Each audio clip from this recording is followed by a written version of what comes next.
Good afternoon, Senator Fonfara, Representative Horn, and members of the committee. My name is Dr. Michael Isakoff, and I am a pediatric oncologist and the physician-in-chief at Connecticut Children's Medical Center, the only independent children's hospital in our state, and where 56% of our patients rely on Medicaid.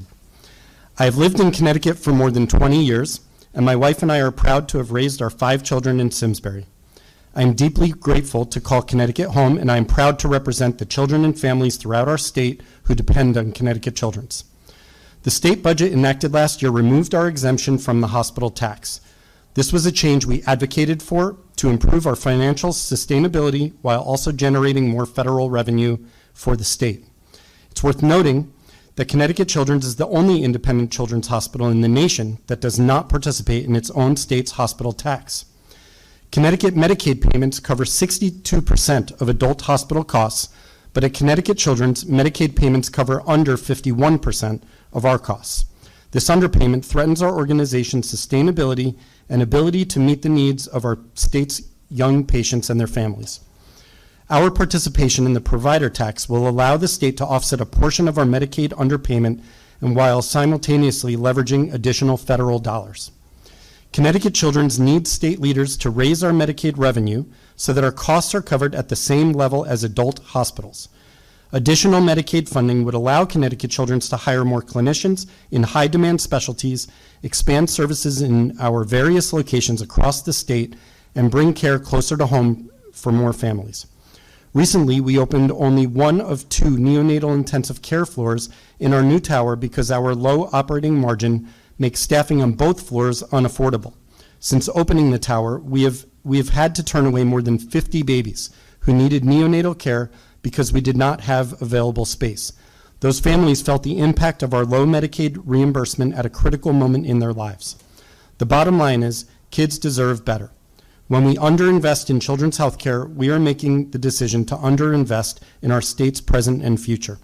Every day at Connecticut Children's, we care for children with some of the most serious and complex issues, including children with cancer, sickle cell disease, and many other life-threatening conditions.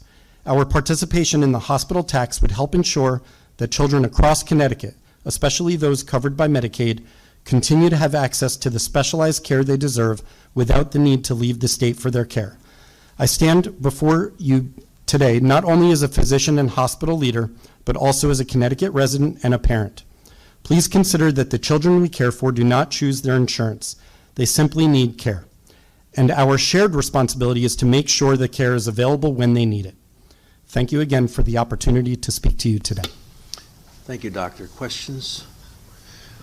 Co-chairperson Horn. Thank you, Mr. Chair, and thank you for being here. I wondered whether, we had conversations about including Connecticut Children's in the hospital tax last year, and my understanding at the time is that that was supported by this, CHA and hospitals in general. Is that your understanding? That is my understanding, yes. Thank you. Thank you, Madam Chair.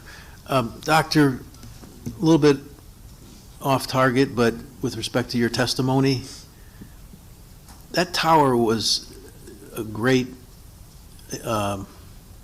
addition to not only your facility, but also to putting us on the map nationally. But did you not know that the Medicaid reimbursement would not support a second floor or level that you just described? Yeah, thank you for your question. So I think it's important to recognize that the tower was critical to provide the care that children in the state need. And as you said, it will help put us on the map, but most importantly, will provide access to certain levels of care that we previously couldn't provide. That need must be covered by philanthropy and would not be covered by the operating margin of the hospital, in part because of the underinvestment from Medicaid. So we truly rely on philanthropy support to be able to build the tower. Your testimony was that because of, you related the reimbursement level to the full utilization of the tower. Am I wrong in what I heard? Right. I think the expectation is that over time that we'll be able to close some of that gap, but we need your help to be able to do that. At the time that we invested in the tower, we expected that we would be able to open in a staged process the different floors of the tower. I think that the challenge comes in the low operating margin that we currently have. We had hoped would start to close that gap so that we can open more of the floors as we proceed. What I think we didn't expect is the number of children that more urgently and more recently have needed our expertise, especially in the NICU setting, so that we ideally would move forward more quickly.